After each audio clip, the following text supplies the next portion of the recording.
So, good evening, everyone.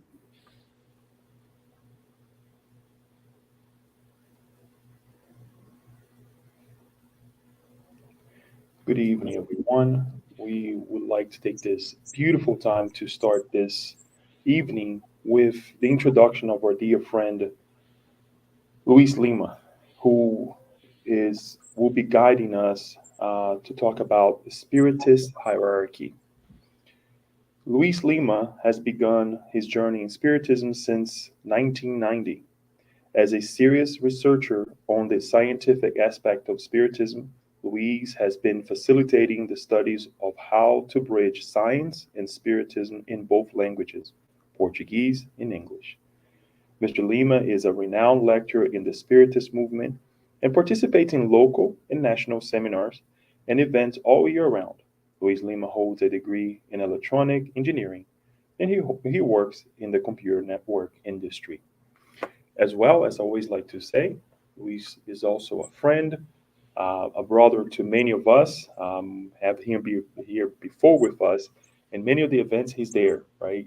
Giving a little bit of himself and his time and his knowledge as well, and helping us grow as well. This way, we would like to pass the word to you, Luis, for us to go ahead and guide in this beautiful topic that you chose to speak with us today. Thank you. Thank you, Leo. Yeah, it is one of my favorite topics. It's an interesting thing because it's addressed in the Spirit's book from item one or questions 100 through 113, and Allan Kardec is going to explain what is this Spiritist hierarchy, and what we are going to do here today is three pieces of it. We are going to explain what is it exactly, how it came about, because it matters, understanding how it came about, and what is its practical use. It's not a theory. It's not just something that's on paper, stays in there. No, from me personally, I'm talking myself, it was a great tool. Spiritism is already a tool, and this is a tool within a tool. It is a great tool to understand all things on our daily lives. Every situation that I go through, I just match it up with the Spiritist hierarchy, to take my own conclusions and keep going. And it has been helping me a lot. So let me start by telling you how this thing came about. On the first edition of the Spirit's book, 1857, which has only 501 questions. Second edition has 1,019. First edition, 501 questions. So in question 54, Allan Kardec, just bear with me, this is in the very beginning, first edition.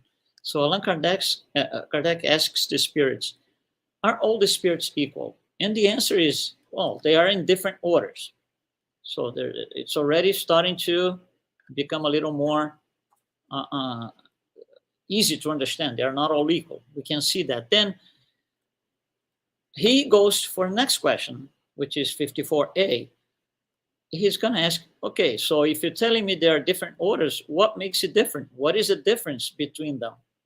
And the answer is the degree of perfection that the spirits have reached.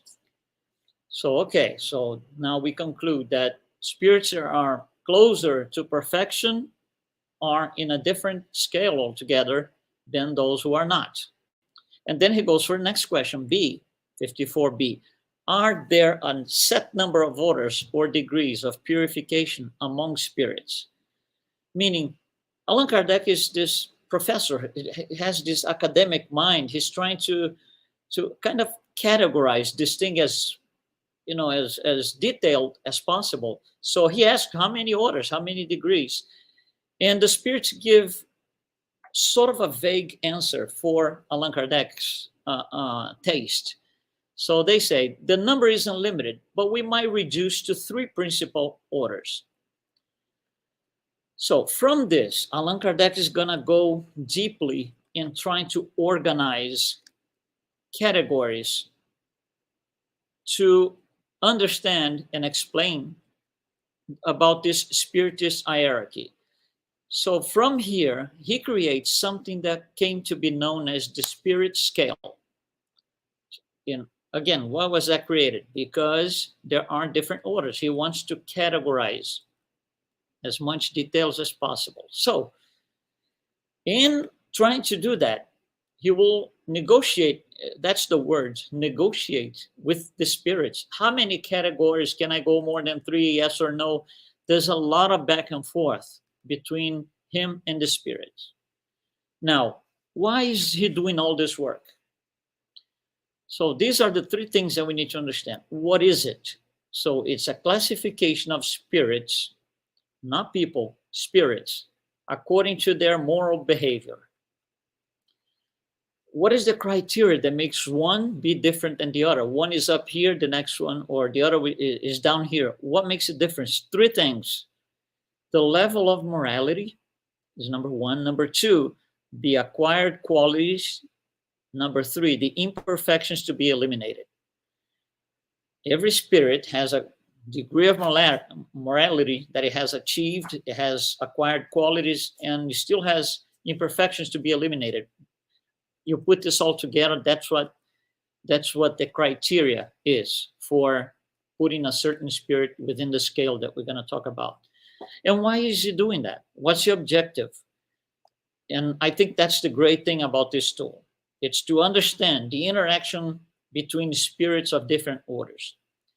And we have a very hard time understanding this, but hopefully today, by the end of the talk here, it's going to be, I'm not going to say 100% nice, but it's going to be more, I would say, clearer what he's trying to do and what we can get away from all of this in our favor, how to use in our favor. So this, like I said in the beginning, it appears first in the first edition of the Spirit's book. Remember, they said there's three orders, and here are the orders. The bottom is one order with three sub-orders, if you will. So coming from bottom to top, this is in shades of different colors, because the shades of red in the bottom mean spirits that are less evolved. Shades of green, spirits that are more evolved than the other ones, and in blue, spirits that are have purified themselves already. So in the beginning of the scale, we have three categories, then a second order, then a first order. This is first edition Spirit's book. Not long ago, not long after that, 1 year, less than 1 year after that, he's still asking the spirits, because he's trying to organize, he's trying to make more categories to make you to have a better understanding for himself and explanation so he can pass on to us. So in the Spiritist review of February of 1858, he has more information. And he publishes this. Again, shades of colors mean the reds are less advanced, the greens are a little bit more advanced, and the blue are pure spirits. So now he has 9 categories in there, which we're going to talk a little bit. We're not going to go one by one, because that's not the purpose today. You can see that on the Spirit's book, like I said, between items 100 and 113. Now, when he's going to the second edition of the Spirit's book, he makes an addition, which is usually not well understood. He adds, you see, just so you have an idea, I'm doing this in graphic form. On the book, it's not, it's pure text. So on the book, he introduces disturbing spirits in between neutral and benevolent. If you're just reading through, you could maybe grasp the idea that it's a category in itself. So there's one above neutral and one below benevolent, but that's not what it is. He explains on the book that disturbing is a general word that symbolizes spirits that are part of the 4 categories in red. So you have disturbing spirits in the neutral category, disturbing spirits in the pseudo-learned, in the frivolous, and in the impure. So disturbing is not a category by itself. Trying to represent this in graphical form, like you see here on the right side of the screen, doesn't make it right.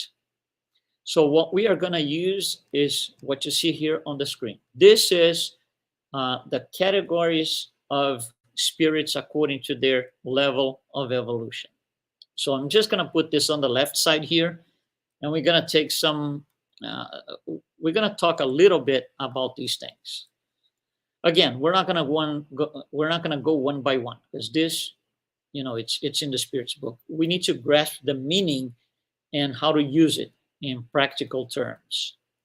So spirits in the red, shades of red, Allan Kardec calls them third order spirits or imperfect spirits.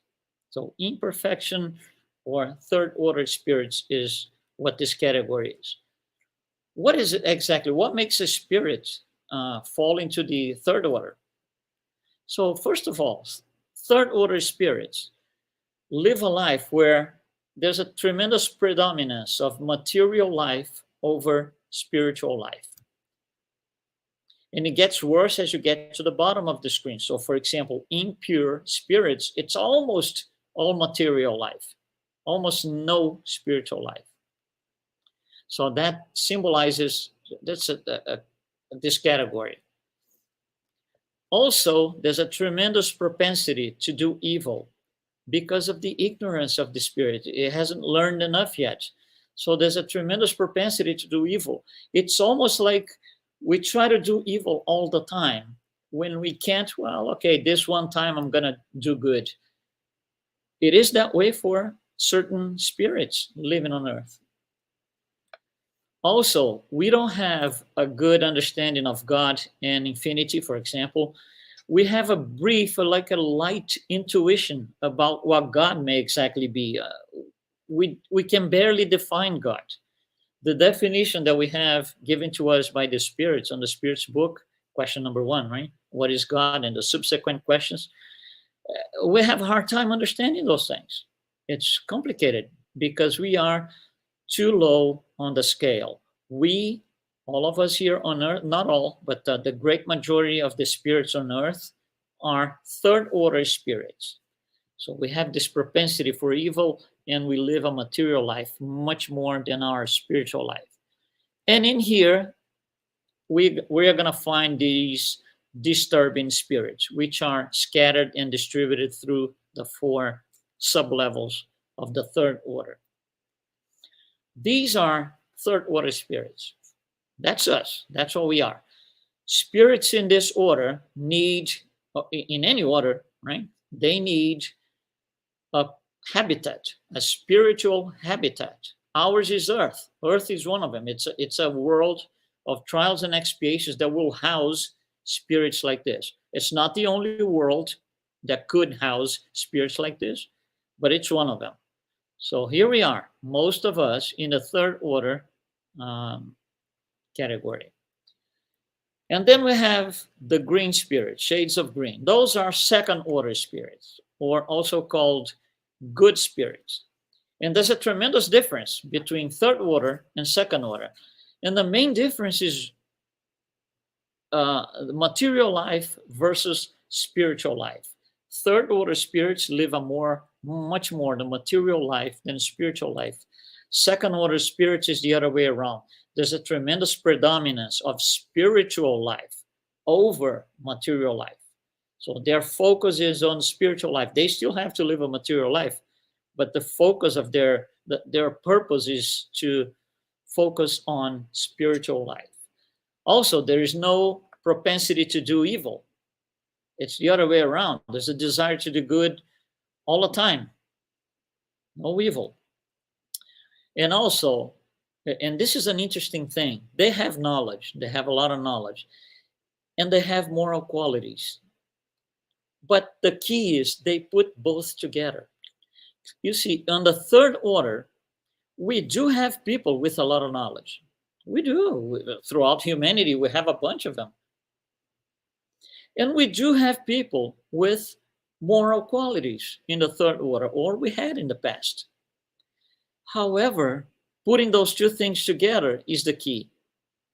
You can have people who have knowledge, they're extremely intelligent, and they orchestrate 9/11, for example, or massive wars and stuff like that. So when you have this knowledge, this intellectual ability, but you don't match it up to the moral qualities, it can be disaster. And we have seen this many, many, many times throughout history. And then we have at the top of the scale the first order spirits, also called pure spirits. And those are, they absolutely have morale and intellectual superiority completely. And they do not incarnate because they want to, because they need to. They incarnate because they want to, as a mission. Third order spirits and second order spirits need to be incarnating several times over until they reach the first level, the first order. When they reach the first order, they became pure spirits, then they incarnate as a mission if they want. It's not per se mandatory, which they will do. We had one here, Jesus. So that establishes, or that settles, let's put it this way, the difference between these three orders. So these three orders, or 9 categories, as you see on the left side of the screen, this is what we're going to use now, from now on, to understand what's happening with us in the world, in our city, in our society, in our country, in humanity, throughout time, not only today, throughout time. There's a lot of things that we can learn from here, but we need to understand this clearly. So we are going to start with one of the most, I would say, challenging things that we, even as spiritists, that we have to understand: good and evil. Good and evil. I'm going to use my hands here to make some signs. We have, that includes the spiritists too, not necessarily everybody, but that includes spiritists. We have this tendency to think that evil is here and good is here. I'm using my hands to kind of point that these are two different locations. So evil is here, good is here. I'm showing you two different locations. This is a very materialistic approach. This is part of the materialistic paradigm. Two things in different places. So if you subscribe to this paradigm, what happens? If evil is here, it's not here. If good is here and evil is here, you see, it breaks things apart.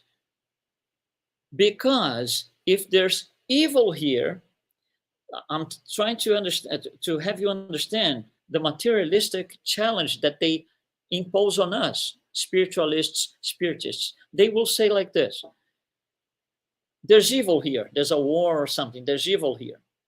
And you're telling me that God is full goodness, only goodness. So God is not here because there's no good here. That's what they come with, trying to challenge us.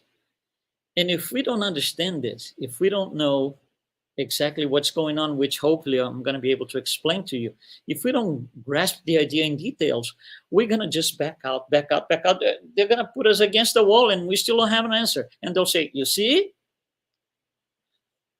Because we are still contaminated by the materialistic paradigm. And that is why we come from a materialistic point of view for years and years and years and years.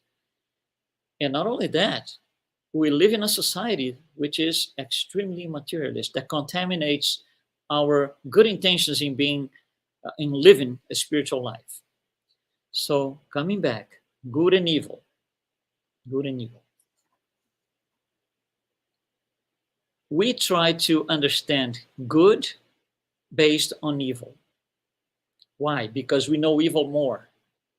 We use what we know and try to understand what we still don't know, or where we want to get. So we try to define and understand good based on evil. I'm going to propose the other way around. I'm going to propose that you follow me here on the screen shortly. Coming from the other side, we are going to start from good and get into evil. How can we do this? Well, think about 100% goodness, 100% of the time, goodness. The, there's no possibility for any more goodness. There's only one, that's God. So God is all the way up here, 100% goodness. The most advanced spirits, the higher order of the purest spirits possible, they are still not God. So they are somehow below God a little bit. I'm doing this as a mathematic idea, so you understand what I'm getting to. So God is 100%. The most advanced spirits, they are not 100%. They're going to be 99.99% goodness. Then you come down, 98, 97, 96, and you come down the scale. So let's say, for example, you're down to 60% good. Okay, 60% good. Now come down to, say, 40% good. Then 30% good. Then 20% good. When you get that low, if you still call good, you're going to have a problem. How can you explain that what these people here do is good and what these people here do is also good? We can't do that. So we have to use a different word. That's what it is. For here, upper on the scale, we use good. Lower on the scale, we use evil. However, and that's the key, however, good and evil are part of the same spectrum. Everything in Spiritism is explained as a spectrum. There is no good and bad, like two physical points, two physical locations. If we are still thinking good and bad, or evil and bad, or evil and good, I'm sorry, we are still subscribing to this paradigm, materialistic paradigm. So good and evil come from the same spectrum. So let me show you a few things here. Pure spirits are our destination. We know that. However, we are not there yet. We have our spiritual habitat, which for us here, it's the earth. On the planet, on this earth, we have spirits of all categories, all of them, all mixed up, all living here at the same time. It's a challenge because at the same time, you have, for example, Gandhi and Hitler living at the same time. And we can do millions and millions of examples. This is just one of them. It's just we're trying to pass a concept. So we have spirits that are higher on the scale living with the ones that are not as high or at the bottom of the scale. And how many are we? Well, we are 25 billion spirits. You got to include the discarnates. They are part of this. It's not only 8 billion because the discarnates are part of it. We're not talking about people. We're talking about spirits. So it gets mixed up because now you have 25 billion spirits. Every spirit belongs to a different category, to a different level, and they're all having to interact with each other. So you will have, for example, a wise spirit in the green part having to interact with a frivolous. How do we do that? That's what defines the good and bad that I was saying, right? So good and evil are part of the same spectrum. Some spirits are evil because they are on the lower part of the scale. We cannot consider them that there's a separation between, if you think yourself as good, they are completely different. They are another story. They don't have anything to do with me. No, they do, because we are part of the same spectrum. Again, if you come from the top, there's going to be a point The inflection point is when you change the word good, good, good, good to evil, evil, evil. Where is that point? Answer is not the same for everyone. What do we use as a reference? What is my inflection point? The reference is ourselves. So for me, it might be here. Anything from here up is good. From here down is evil, because that's where I am. For somebody else, it could be here. They say, well, everything up here is good. Everything down here is evil. We use ourselves as a reference to this thing. And the minute we do this, we set up a physical point, an inflection point. We go back to the materialistic paradigm. So somebody like, let's just say, Osama bin Laden, right? Which produced a lot of evil according to the average human being.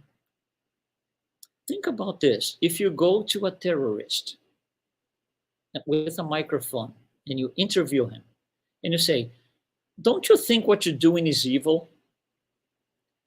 Two things are going to happen. First, he's not even going to understand your question. Second, he's not going to answer because your question makes no sense for him, to him. It's absurd. Why? Because his visibility is the visibility of a spirit down on the scale. Good and evil is one example of two things that belong to the same spectrum. They are not opposing sides, but in terms of separation. They are opposing sides in terms of the same spectrum. Here's another one. Right and wrong. When I say I'm right, you're wrong, not so fast. Because right and wrong are part of the same thing. Instead of classifying or naming as right and wrong, maybe we should say no more, no less. The spirit knows, has better knowledge than the one down here. So for those at the bottom of the scale, they are right. When you look from the top, you're going to say they're wrong. So who is right, who is wrong? First of all, right and wrong depends on a reference. Right and wrong depends on a reference. What is the reference?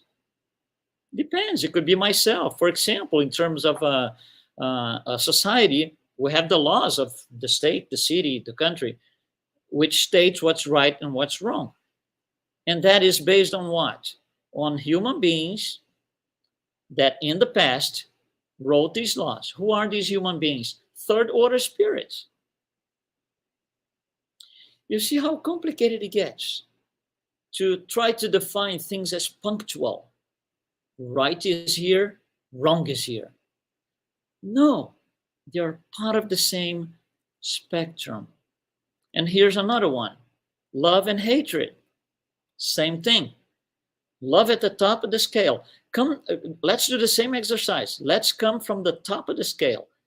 100% love all the time. There's only one, God. Come down.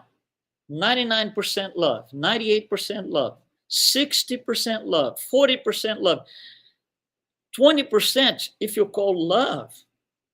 You're using the same word that you define God. That's going to complicate the communication. We need vocabulary. We need a different word to define love in a very small amount. Let's put it this way. We use the word hatred. Where is the inflection point? Depends on each one of us. We define the inflection point. My inflection point might not be the same as yours. Love and hatred are part of the same spectrum. Heaven and hell. What is heaven and hell? We shouldn't call heaven and hell. We should call happiness, unhappiness. But they are part of the same spectrum.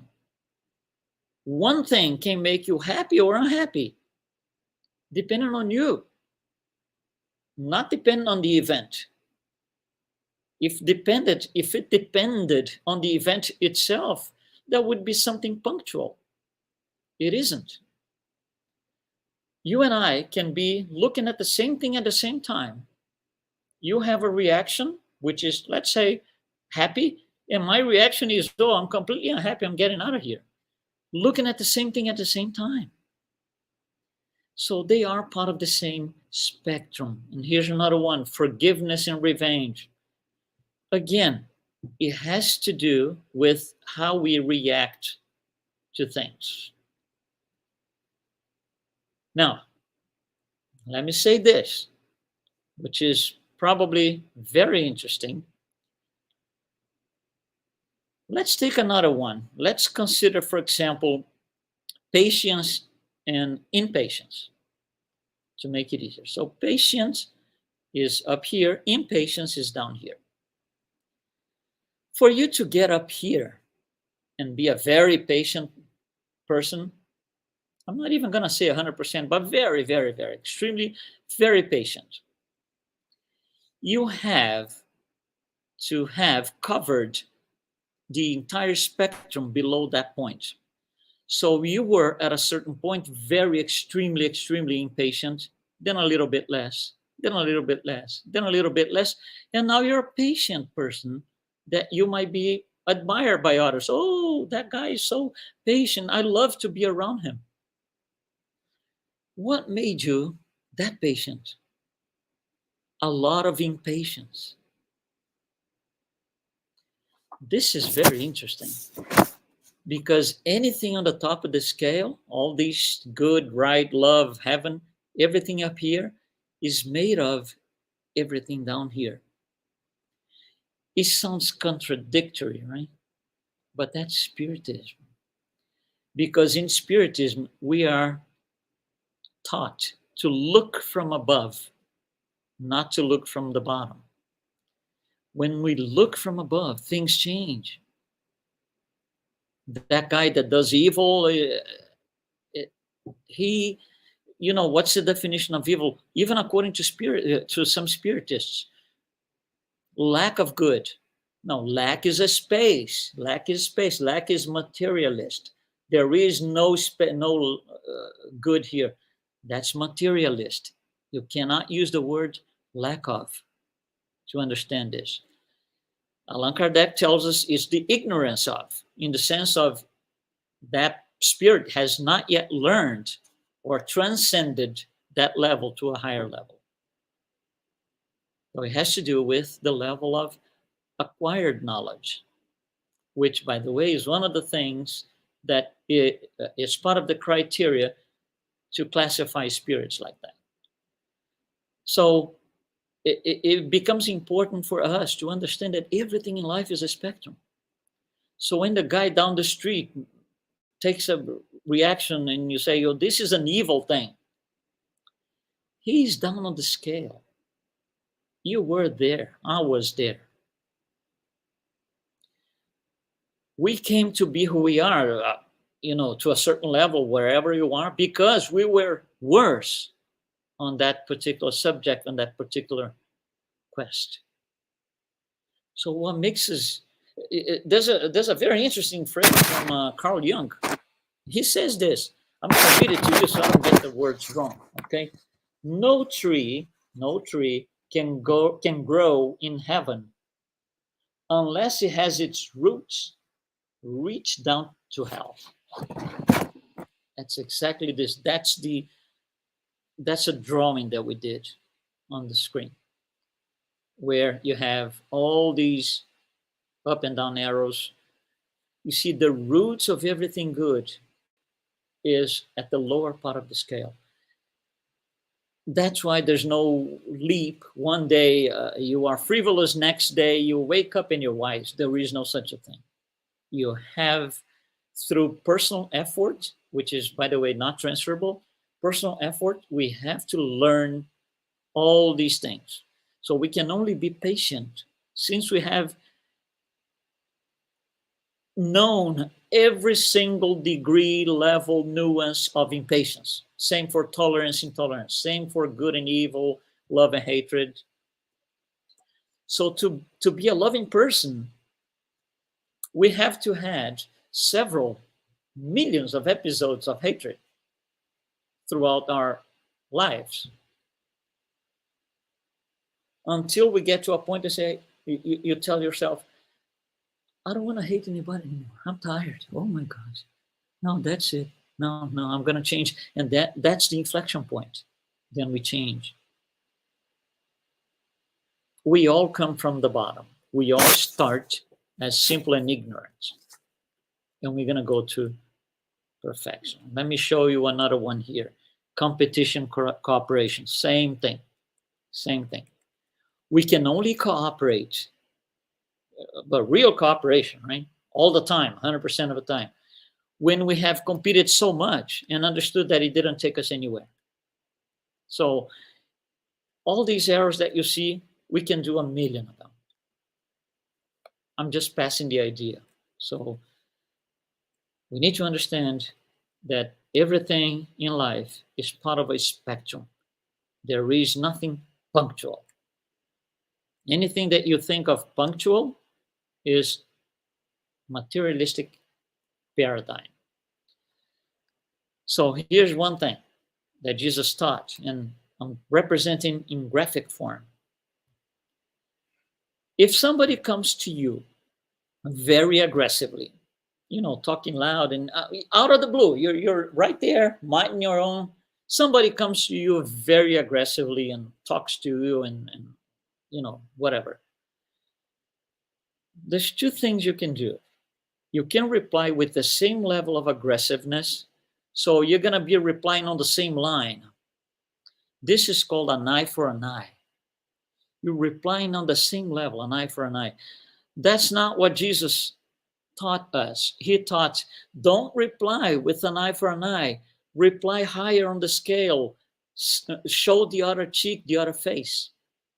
For me to show the other face, I cannot be horizontal. Horizontally, I'm not going to show any other face at all. I'm just going to show my other eye, an eye for an eye. When we do this and we go up on scale to reply to that aggressiveness, understanding that he is aggressive because he's lower on the scale than I am. But we are on the same scale. We are on the same spectrum. That's what the other face, the other cheek means. It's raise up on the scale to react to a certain attitude. If I react on the same level, that's simply an eye for an eye. And we know better than this. He came to teach us, don't do this, do better than this. So let's take, to wrap up our conversation here, let's take a few things. I'm going to leave these 4 categories of the third order down there so we can discuss some things. Number 1, aggressiveness. I just talked about it. Somebody comes to you very aggressively. So what do? Don't do an eye for an eye. Never. Because if we do this, we're not following the one that we believe came to make us better. His recommendation was not to reply with the same aggressiveness. So we need to kind of back out, breathe and ask for help and reply or react better, saying in a way that makes more sense to us Spiritists. Here's another one. Domestic violence. Very complicated, very sad situations. And it's sad to say, but it happens every day in our societies. Not only here in this country, everywhere. Domestic violence. Okay, so follow me here. Imagine there was an episode of domestic violence. So somebody, guy, he beats the woman or something. So they take him over to the police station, for example. And the question is, listen, why did you do this to her? You know what his answer, even if he doesn't verbalize, but you know what his answer is? I did it because I love her. You see, not love her, but love her. That's how he knows love. He's going to use the word love, but he's down here. That's why we cannot use love here and love here. because it doesn't work. Things get complicated. We cannot communicate this way. But domestic violence, for them, for the guy who beats the woman, I had to do it because I love her. It sounds weird, but understand the meaning of the scale and you will make a little bit more sense. Here's another one. We're not going to get into politics as we know it, but for example, times of election, and not election, not necessarily for president. It could be a small group, it could be a city, a state, a group of people. So if you're going to have to elect somebody to do something, right? You're going to choose, you're going to cast a vote, for example, for anything. Wouldn't it be more recommended that you cast your vote for those who are upper on the scale than the ones that are lower on the scale? Because if I'm going to vote for somebody to organize my society, my country, whatever it is, I don't want anybody impure doing this. I don't want anybody frivolous doing this. I want somebody really, all the way up high that can be a model, that can be an example for all of us, not only me, but my group, my society. So we want to vote for this guy at the top of the scale, or these people who are at the top of the scale. Now, what happens when somebody who is elected something is at the bottom of the scale? You see how complicated it is. For them, they're doing the best thing they can do. It's just that they are at this level. They still think they love. They still think they're patient. They think they are tolerant. They think they're peaceful people. And not necessarily. And those higher on the scale have to live with that. So we need to understand why people in power are, some of them, are these people that are hated all over the world. Because they are too low on the scale. When we vote for something, for somebody, we should vote not as a person. We should vote as immortal spirits. Because if I vote as a person, meaning materialistic paradigm, in a few years I'm going to be dead. So I only have a few years to take advantage of what I'm going to vote for. If I vote as an immortal spirit, no, I have incarnations and incarnations and generations ahead of me. So the outcome might be different.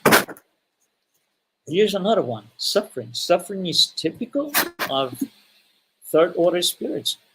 Good spirits, second order spirits, don't suffer. Don't suffer because they live a life towards improvement of their spirit. We don't. We live our lives towards improvement of our possessions, of our material things. Here's another one, cancel culture. That in itself could be a long talk, but to make it short, why do we cancel somebody?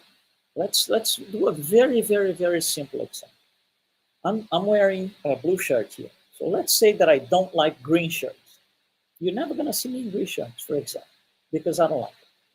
Then somebody goes out there and says, oh, green shirts are the best thing. They're beautiful. They're in the light. It's a nice color. What do? I cancel that person. I never want to hear from that person again because he supports green shirts and I don't like green shirts. When I react this way, you see, I'm feeling this way because I'm feeling canceled by them. When they say green shirt is the best thing ever and I'm wearing blue, I might feel canceled by him. How do I reply? Canceling him. That's the horizontal, an eye for an eye, again.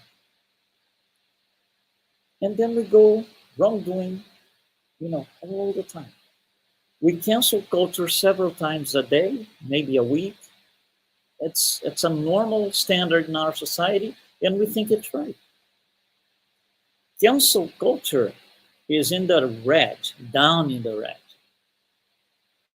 It's something that people on lower on the scale will do shut down because no, you don't have a place here. So when you're down here and somebody up here starts to show you differently, what do? You react badly. That's what we did to Jesus. We were down here.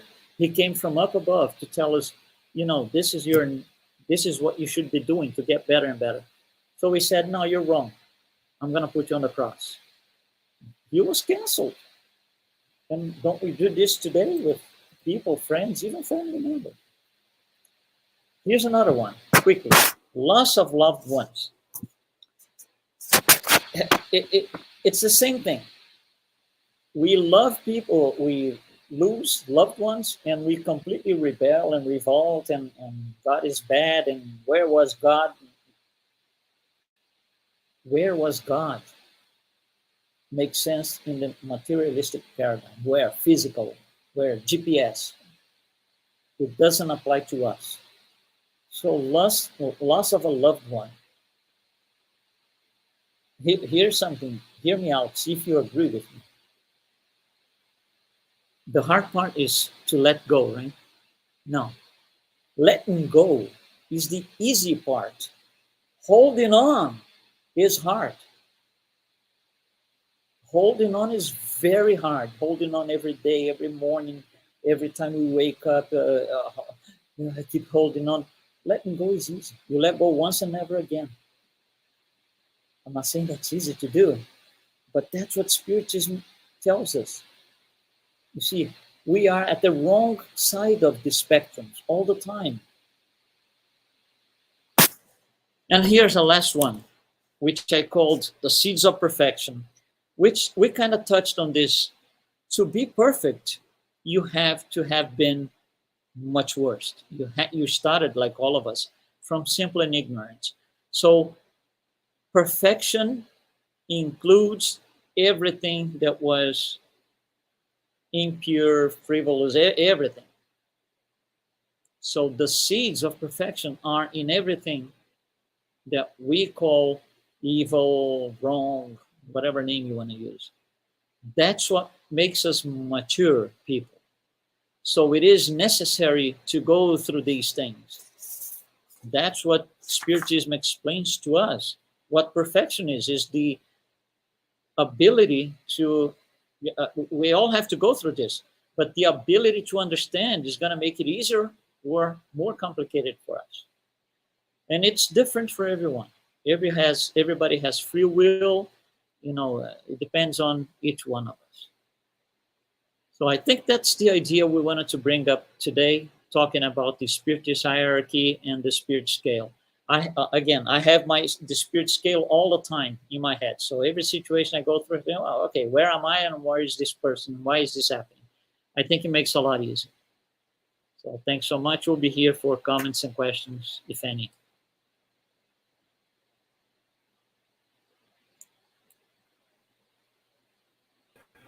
I'm going to be moving to the side as well, so I can see on the screen as well.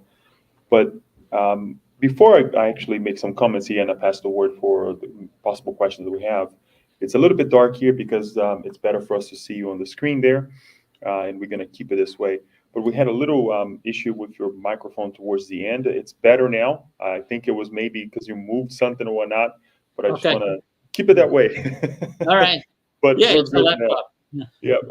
So this is a beautiful. I mean, we have studied, we have visited this part of the Spirit's book in many situations, many occasions, in different ways. But it's amazing how we brought this the explanation in terms of how we are in the scale and how we approach life, right? The love and hate, right? The cooperation and living completely separately, so in how in our approach towards life and how we see it. So I think this is an amazing a way to also number one, see how we are in the scale, and number two, truly see, really truly identify ourselves in the scale, and to show as well that to give us grace, right, and to give us the ability to say I can improve and I will improve, right, because the suffering within me will push me out of here anyways. But thank you for that.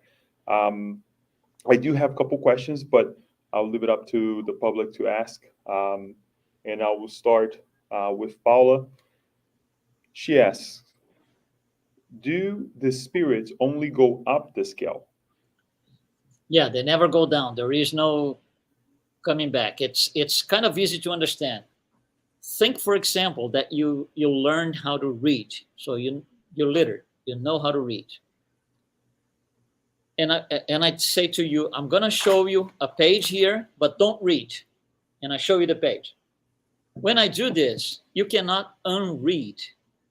You can't do that because you already know that. You cannot go back. You cannot pretend that you are illiterate. You can't go back this way. It's about the same in terms of spirituality or morality. You cannot go back. What happens sometimes is, in terms of moral, we have situations that will challenge us, and we are in between. We have to make a choice. Do I go this way or this way? I know this is right and I know this is wrong, but I'm still tempted to do this. You see, so if you make the wrong choice, it doesn't mean that you fell on the scale. It means you think you're here, but you're not. It was just a thought. You're still down here because you can still make a wrong choice. You can still make a bad choice, but we never go down. Anyone here with a question or comment perhaps may have for Luis? So, Luis, a question that I would like to ask. I mean, and this is a very interesting approach, I say again, to look where we are and that we are learning from our own mistakes, right? But what is to say about the higher order spirits that I'm going to say higher, not the not to include Jesus, but not that all these spirits that comes to our aid they're of such an order. When they come and they help us, is there some learning from that? Yeah, there's some learning. One of the things that you got me when I was studying Spiritism 30 years ago or so, I heard this phrase that Gandhi used to say. He said, "I love the Christians, but there's one thing I do not understand. They don't follow Christ." And I go like, "Oh, that's interesting. That's interesting." And it is, right? Christians don't follow Christ in the absolute sense of everything, 100% of what he taught. Why? Because it's still too difficult, but there's a learning there. The fact that we are told that we don't follow Christ, or we should be doing different, that in itself is already a learning. Transforming ourselves is a different story. It's a consequence of the message that we received, and that is knowledge in itself. Knowledge doesn't mean, okay, from now on I know it all. No, not necessarily. Knowledge comes in pieces and kibbles and bits, right? It comes in kibbles and bits. So it's fragmented. So the ability that each one of us has to pick up these pieces, these fragments of knowledge, and put it all together and use towards our own benefit. It's different for everybody. Everybody's in a different level. But any of these things is knowledge. And you look at attitudes. For example, you look at Divaldo Franco, Chico Xavier, Mother Teresa, what they did. How many of us, for example, could do what, say, Chico Xavier or Mother Teresa did? How many of us would, just go to a church and say, I want to be just like Mother Teresa as of now? You see, we're too far from doing this. Because she's probably up here, we are still too low. It's a huge gap. There is no leap. We have to follow through. So it's a long way for us to be able to do something like this. And again, we never go back. Thank you for the answer. And interesting enough is that even if you emulate to become like them, the moments that we try, perhaps we will fail, right? And it's okay. Absolutely. Beautiful answer, Absolutely. beautiful example that you brought about Gandhi. Anyone else, Daniel? And we have on the web. Okay, so I don't know if anyone else decided to ask. Okay, all right. So here's what I'd like to ask. When we look at ourselves in the scale, right, of things, of the spirit hierarchy, um, could you share with us a couple um, practical ways for us to move up, right? I know this cannot be a silver bullet or anything like that, but what comes to mind as you dove into this story in this topic, and you study and you brought it to us? Just share something that comes to mind and to heart, please. Okay, I think this is what I do myself. Uh, in any situation, one of these challenging situations that we go through life.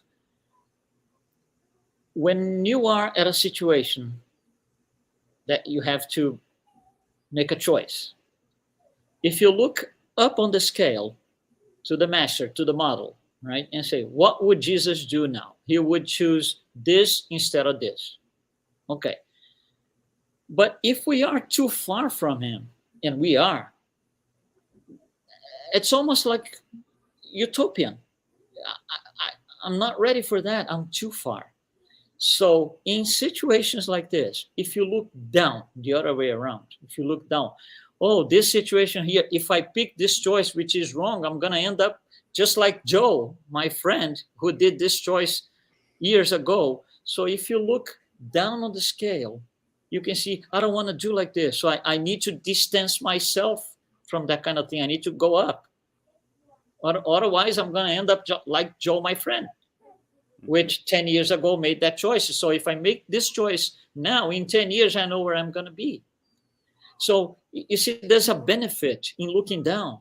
They teach us too, indirectly, but they teach us too. Looking to Jesus all the time is what we should be doing, but sometimes we do not understand. We are not ready to act like him. Like I just said, we are not even ready to act like Mother Teresa.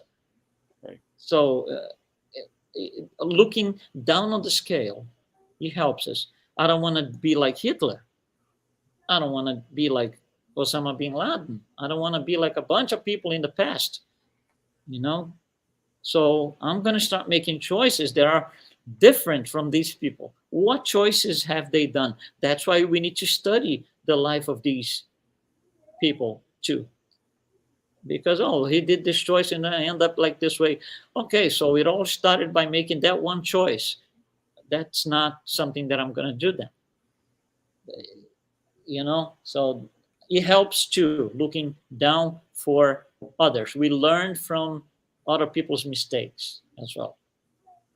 Perfect. Thank you so much. On that note, it reminds me of the passage of the gospel according to Spiritism, right? To be a good man, right, is to be better than what we were yesterday and tomorrow than what we are today, right? Yeah. So that is a great way to explain it. And thank you for your input and your perspective on this idea of the spirit hierarchy. Um, I thought I was one of the higher one over there, but you made me rethink about it. It's a joke, and I never thought I was up there. But thank you so much. At this Well, moment, I would like to, again, in the name of the Spirit Set of Baltimore, really thank you for this moment, and for sure we're going to be in touch soon, sure. right? And next week, and but for sure we will have other moments for you to give continuation to this, right? Maybe explore some of these aspects a little bit further down, so we can help one another a little bit better. But at this moment, I would like to finalize, with a big thank you, and we'll pass it along to our other part of our meeting today. So thank you, Luis.